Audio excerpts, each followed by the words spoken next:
आसमान पर स्याह बादल घुमड़ रहे थे, जैसे किसी गहरे गम का इशारा कर रहे हों। बाग में पत्तों की सरसराहट के अलावा चारों तरफ खामोशी थी। रात का सन्नाटा दिल में अजीब सा डर पैदा कर रहा था। इसी खामोशी के बीच दो मासूम बहनें, मरियम और आमिना, कांपती हुई बैठी थीं। उनकी आंखों में आंसू थे, दिल में सवालात थे और दिमाग में एक ही ख्याल, अब्बू ने हमें यहां क्यों छोड़ दिया। मरियम उम्र में बड़ी थी, मगर आमिना अभी छोटी थी, बस 9 साल की। उसने मरियम की चादर को जोर से पकड़ लिया और सिसकते हुए बोली, आपा, हमें घर कब जाना है? अब्बू लेने आएंगे ना? मरियम ने जब आमिना की मासूम आंखों में झांका तो उसके दिल में एक टीस उठी। वो खुद भी रोना चाहती थी, मगर बड़ी बहन होने के नाते उसे मजबूत बनना था। हाँ आमिना, अब्बू जरूर आएंगे। मगर अंदर से वो जानती थी कि ऐसा नहीं होगा। उनके वालिद काजी यूसुफ शहर के मशहूर काजी थे। बड़े नेक, परहेजगार और इज्जतदार इंसान माने जाते थे, लेकिन वक्त ने उनके दिल को बदल दिया था। उनकी दूसरी बीवी रुकैया एक चालाक और हसद करने वाली औरत थी। उसे मरियम और आमिना फूटी आंख नहीं सुहाती थीं। रुकैया ने धीरे धीरे काजी यूसुफ के दिल में उनके लिए झर भर दिया। ये लड़कियां हमारे लिए बदनसीबी की निशानी हैं। इनकी मां भी इन्हें छोड़कर चली गई। अगर ये रही तो हमारा घर भी बर्बाद हो जाएगा। यूसुफ इस बात से परेशान रहने लगे। आखिरकार एक रात उन्होंने एक फैसला कर लिया। उन्होंने मरियम और आमिना को रात के अंधेरे में जंगल ले जाकर छोड़ दिया। अब तुम लोग यहां से जाओ और कभी वापस मत आना। मरियम की आंखों में आंसू छलक पड़े। अब्बू, हमने क्या गलती की? मगर यूसुफ उनकी तरफ देखे बिना ही चले गए और इस तरह मासूम बहनों का सफर शुरू हुआ। एक ऐसा सफर जहां खतरनाक इम्तिहानात उनका इंतजार कर रहे थे। रात गहरी हो चली थी। दोनों बहनें भूख और डर से बेहाल थीं। चारों तरफ स्याही फैली हुई थी। अचानक कहीं दूर से भेड़ियों के हुआ हुआ करने की आवाज आई। आमिना डर के मारे मरियम से और भी चिपक गई। आपा, हमें यहां से निकलना होगा। मरियम ने हिम्मत से उसकी उंगली पकड़ ली और दोनों जंगल के अंदर की तरफ बढ़ने लगी।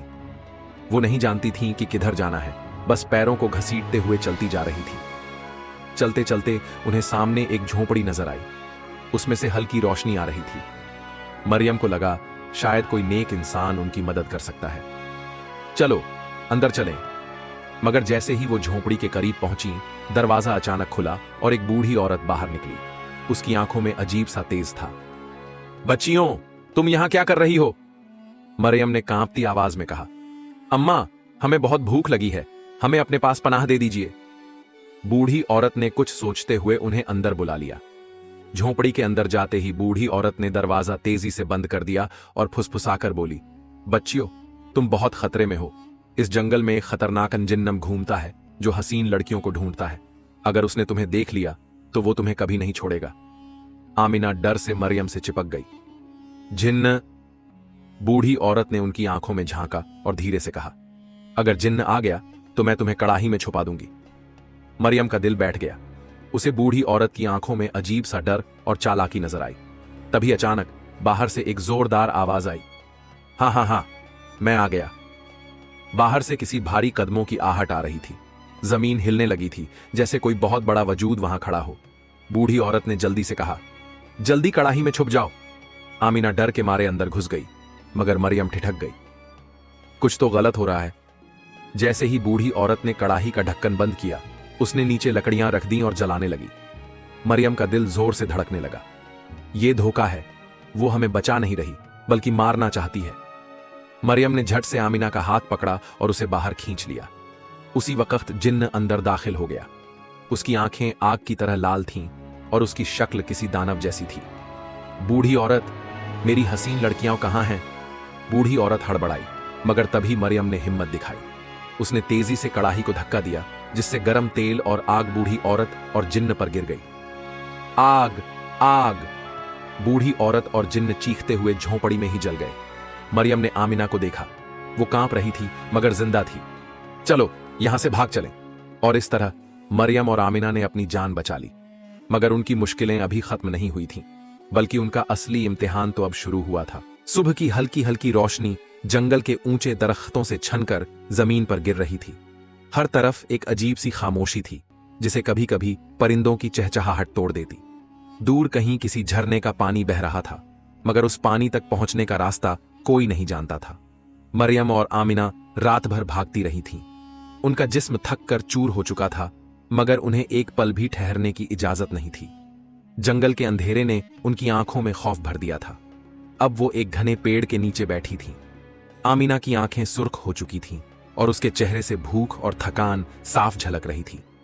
मरियम ने अपनी बहन को देखा, उसकी मासूमियत, उसकी थकी हुई सांसें, सब कुछ मरियम के दिल में एक अजीब सा दर्द भर रहा था। आपा, अब हम कहां जाएंगे? आमिना ने बुझी हुई आवाज में पूछा। मरियम ने आसमान की तरफ देखा, जैसे किसी नामालूम मदद का इंतजार कर रही हो, मगर जवाब में सिर्फ ठंडी हवा चली। हमें आगे बढ़ना होगा आमिना, यहां बैठने से कुछ नहीं होगा। आमिना ने धीरे से सिर हिलाया और दोनों फिर से जंगल की पगडंडियों पर चल पड़ी। कई घंटों तक भटकने के बाद अचानक मरियम की नजर सामने पड़ी, एक पुरानी सी झोंपड़ी जो धूप में खामोश खड़ी थी। झोंपड़ी के पास ही एक बूढ़ी औरत बैठी लकड़ियां चीर रही थी। उसका चेहरा झुर्रियों से भरा था, मगर उसकी आंखों में अजीब सी नरमी थी। बेटियों, कहां से आ रही हो? उसने आवाज दी। मरियम झिझक गई। पिछली रात का मंजर अब तक उसकी आंखों के सामने था, मगर आमिना को भूख और थकान ने बेहाल कर दिया था। अम्मा, हमें बहुत भूख लगी है, हमें पनाह दे दीजिए, आमिना ने कांपती आवाज में कहा। बूढ़ी औरत ने एक नजर उन दोनों पर डाली और फिर अंदर बुला लिया। अंदर आ जाओ मेरी बच्चियों। मरियम अभी भी संदेह में थी। पिछले धोखे ने उसके दिल को पत्थर बना दिया था, लेकिन आमिना की हालत देखकर वो मजबूर थी। झोंपड़ी के अंदर हल्का सा उजाला था। कोनों में पुराने घड़े और मिट्टी के चूल्हे रखे हुए थे। बूढ़ी औरत ने गरम रोटी और खजूर का खाना दिया। आमिना झटपट खाने लगी, मगर मरियम अब भी चौकन्नी थी। डरो मत बेटियों, बूढ़ी औरत ने कहा। मैं कोई धोखेबाज नहीं हूं। मैंने इस जंगल में बहुत सी मासूम जानों को बर्बाद होते देखा है। अगर चाहो तो यहां रह सकती हो। मरियम ने आमिना को देखा, जो खामोशी से उसकी तरफ देखने लगी थी। ठीक है अम्मा। अब दोनों बहनें बूढ़ी औरत के साथ रहने लगी। मरियम दिन भर बकरियां चराती और आमिना लकड़ियां इकट्ठा करती। जंगल की जिंदगी आसान नहीं थी, मगर वो महफूज थी। आमिना को यहां अच्छा लगने लगा था। वो दिन भर जंगल में दौड़ती भागती, फूल इकट्ठा करती और अपनी बड़ी बहन के लिए सुबह सुबह पानी लाने जाती। बूढ़ी औरत उन दोनों से बहुत प्यार करती थी, लेकिन मरियम अब भी खुद को इस नई जिंदगी में पूरी तरह शामिल नहीं कर पा रही थी। उसके दिल में अब भी सवाल थे, क्या ये हमारी तकदीर है? क्या हमें हमेशा यूं ही जंगल में रहना होगा? एक रोज जब मरियम जंगल में बकरियां चरा रही थी, उसे दूर से घोड़ों की टापों की आवाज सुनाई दी। शाही लिबास में सवार एक वजीर अपने नौकरों के साथ जंगल से गुजर रहा था। वो शिकार करने आया था, मगर अचानक उसकी नजर मरियम पर पड़ी। वो अपने घोड़े से उतरकर खड़ा हो गया, जैसे किसी हसीन ख्वाब को हकीकत में देख रहा हो। कौन है ये लड़की? उसने अपने नौकर से पूछा। मालिक, ये शायद किसी गरीब घराने की लड़की है जो यहां बकरियां चरा रही है। वजीर के दिल में एक अजीब सी हलचल हुई। मरियम की मासूमियत और खूबसूरती ने उसे बेइख्तियार कर दिया था। मैं इसे हासिल करके ही रहूंगा, उसने अपने दिल में ठान लिया। शिकार का वक्त खत्म हुआ। वजीर जब अपने महल वापस पहुंचा तो उसका जहन अब भी मरियम की तस्वीर से भरा हुआ था। रात का खाना सुल्तान सुलेमान के दरबार में पेश किया गया। वजीर के हाथ में एक जले हुए बटेर का गोश्त था और वो उसे बस घूरता ही रह गया। सुल्तान ने देखा तो गुस्से में बोले, वजीर, ये क्या बेहुदा हरकत है? तुम शाही खाने को ऐसे क्यों देख रहे हो? वजीर ने सिर झुकाया और धीरे से कहा, जहांपनाह, मेरी गलती माफ करें, मगर मेरी हालत का सबब कुछ और है। सुल्तान ने भौहें चढ़ाईं। क्या सबब है? जहांपनाह, मैंने आज जंगल में एक हसीन लड़की देखी। उसकी खूबसूरती ऐसी थी कि मेरी आंखें दूसरी किसी चीज पर ठहर ही नहीं रही थीं। सुल्तान की आंखों में चमक आ गई। कौन है वो लड़की? मुझे नहीं मालूम, मगर मैं उसे ढूंढकर आपके सामने पेश करूंगा। अब सुल्तान सुलेमान के दिल में भी उस हसीना को देखने की तलब जाग चुकी थी।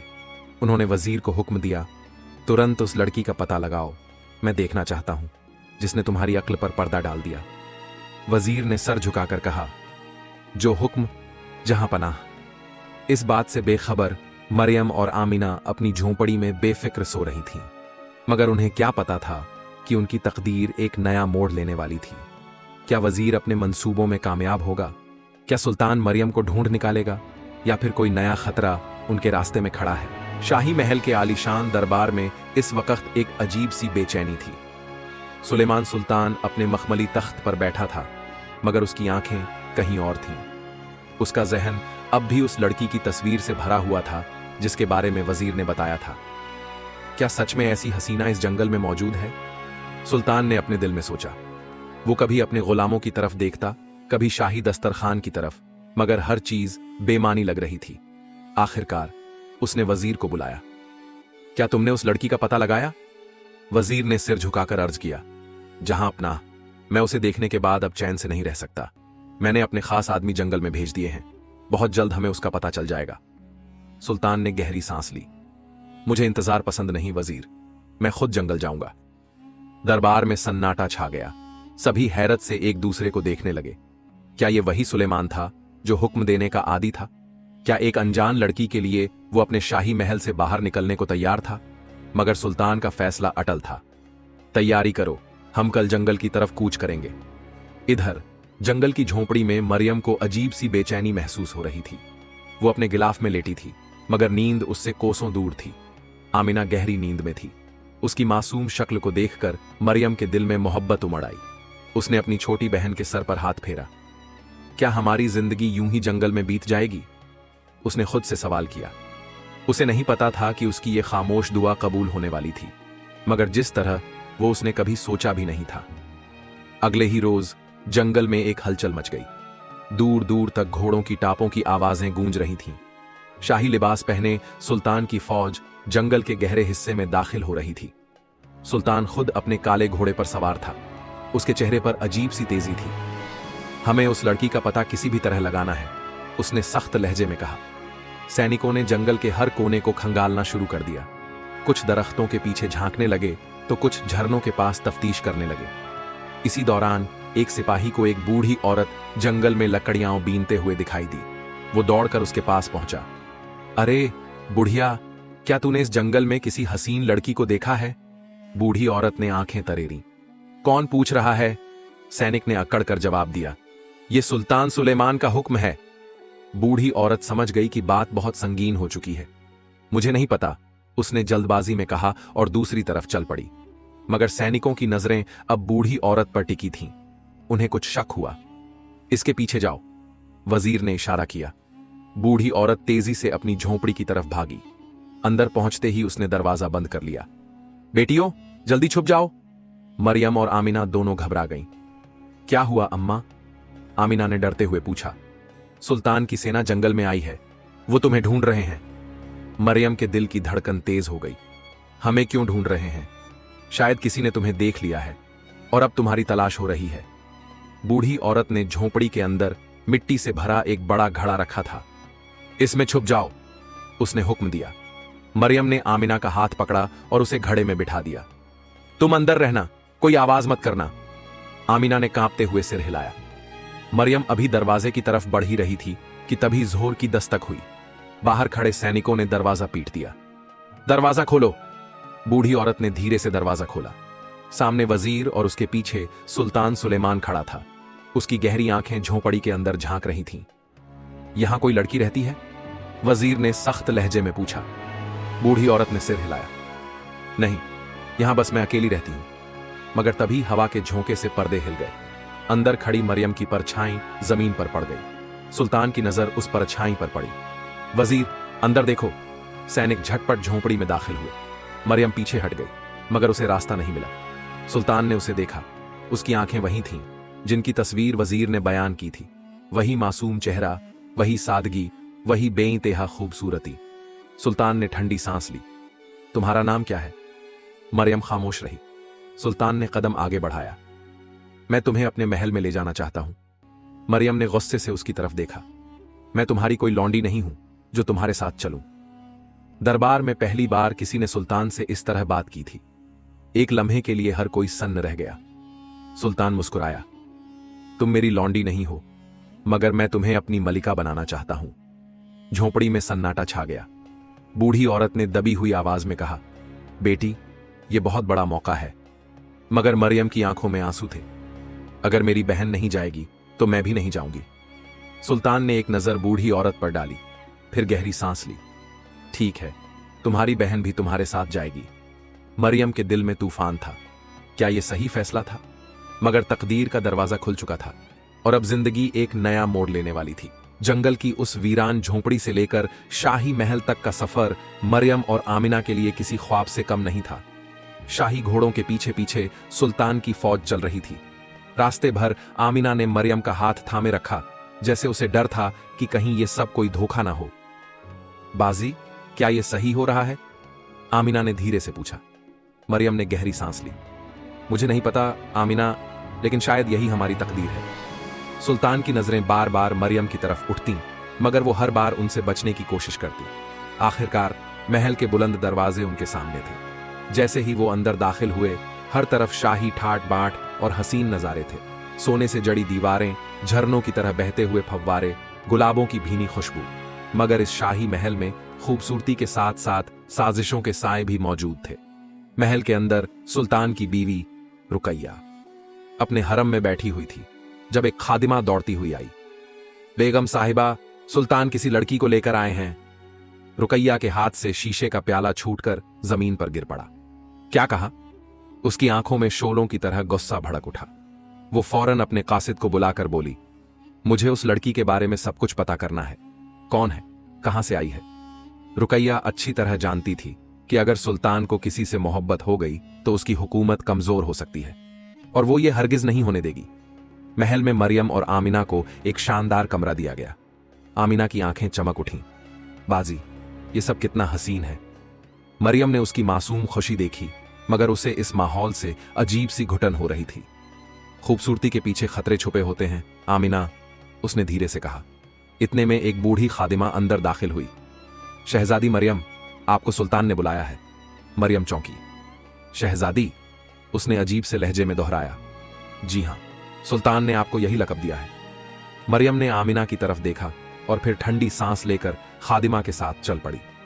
दरबार में सुल्तान सुलेमान अकेला बैठा था। जैसे ही मरियम दाखिल हुई, उसने उसे सर से पांव तक देखा। तुम्हें यह महल कैसा लगा? मरियम ने बिना कोई जज्बात दिखाए जवाब दिया। बहुत आलीशान है। सुल्तान मुस्कुराया। तुम्हें पता है, मैं तुम्हें अपनी मलिका बनाना चाहता हूं। मरियम ने उसकी आंखों में देखा। मुझे लौंडी की तरह लाने के बाद अब आप मुझसे मोहब्बत की बात कर रहे हैं। सुल्तान को पहली बार किसी ने इस तरह जवाब दिया था। तुम अलग हो मरियम, और शायद इसीलिए मैं तुम्हें चाहता हूं। मरियम ने ठंडी सांस ली। अगर आपकी मोहब्बत सच्ची है तो क्या आप मेरी एक शर्त मानेंगे? सुल्तान ने उत्सुकता से कहा। बोलो, क्या शर्त है? आमिना को कभी इस महल से दूर मत कीजिएगा, वो मेरी जान है। सुल्तान हंस पड़ा। इतनी छोटी बात? तुम्हारी बहन महल में रहेगी, अब क्या तुम मेरी मलिका बनने को तैयार हो? मरियम ने कोई जवाब नहीं दिया। वो वहां से चली गई, मगर सुल्तान उसकी खामोशी में भी एक हाथ देख रहा था। रुकैया को जैसे ही यह खबर मिली कि सुल्तान मरियम से निकाह करना चाहता है, उसके चेहरे पर एक कुटिल मुस्कान आई। तो अब इस लड़की को सबक सिखाने का वक्त आ गया है। उसने अपने वफादार गुलाम को बुलाया। मरियम को जिंदा रहने का हक नहीं, उसे ऐसा खत्म करो कि सुल्तान को शक भी ना हो। गुलाम ने सिर झुका दिया। जो हुक्म बेगम साहिबा। शाही महल की रातें आमतौर पर सुकून भरी होती थीं, मगर उस रात का माहौल कुछ अलग था। चांदनी अपनी नर्म रोशनी से महल के आंगनों को रोशन कर रही थी, लेकिन मरियम के कक्ष में एक अजीब सी बेचैनी छाई हुई थी। आमिना गहरी नींद में थी, मगर मरियम की आंखों में नींद का नामो निशान नहीं था। उसे ऐसा महसूस हो रहा था जैसे कोई अनदेखी नजरें उस पर जमी हुई हों।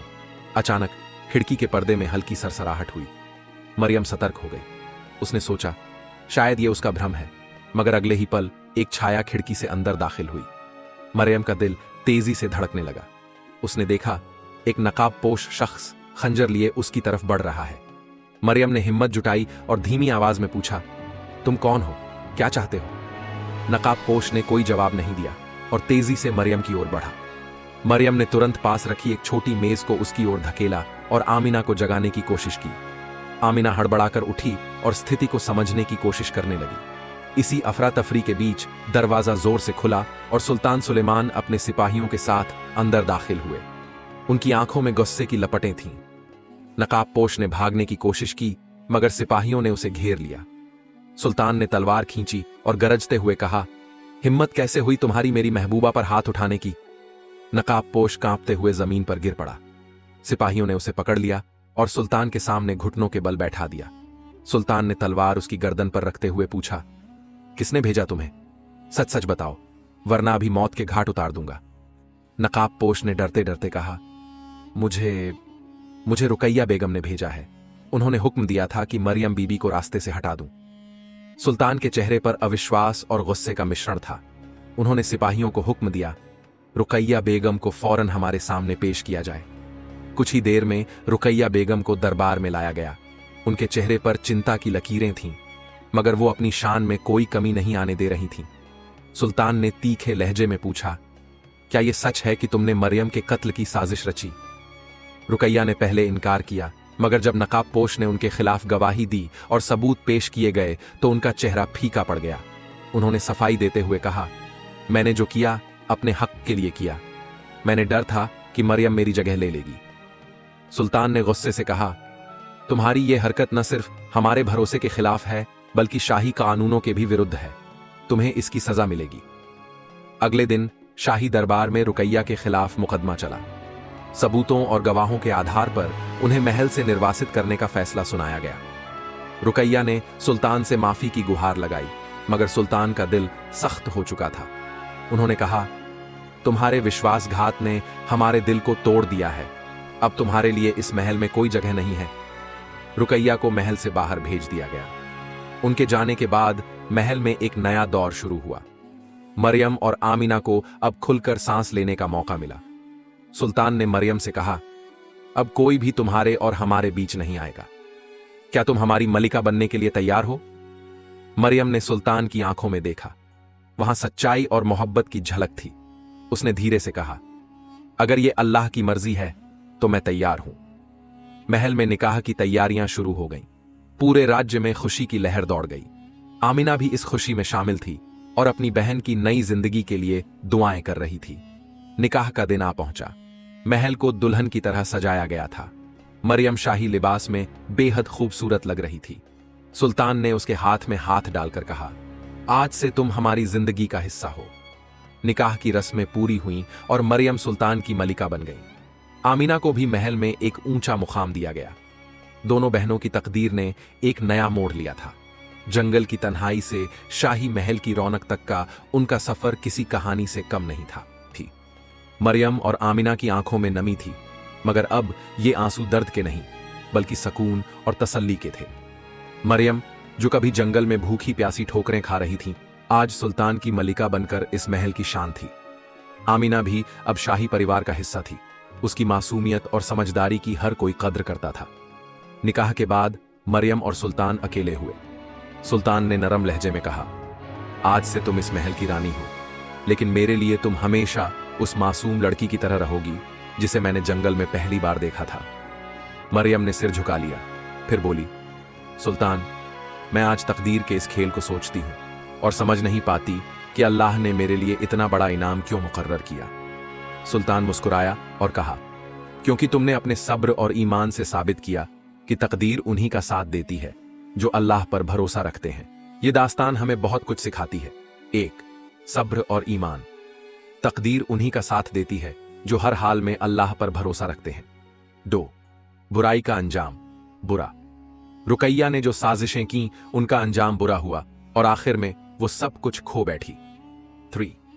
इंसाफ और मोहब्बत की ताकत।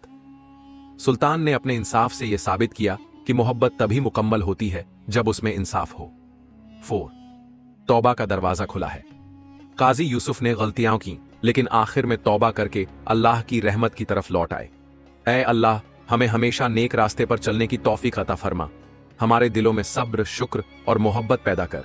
हमें कभी किसी पर जुल्म करने वाला न बना और हमें वो तकदीर अता कर जो हमारे लिए सबसे बेहतर हो। आमीन।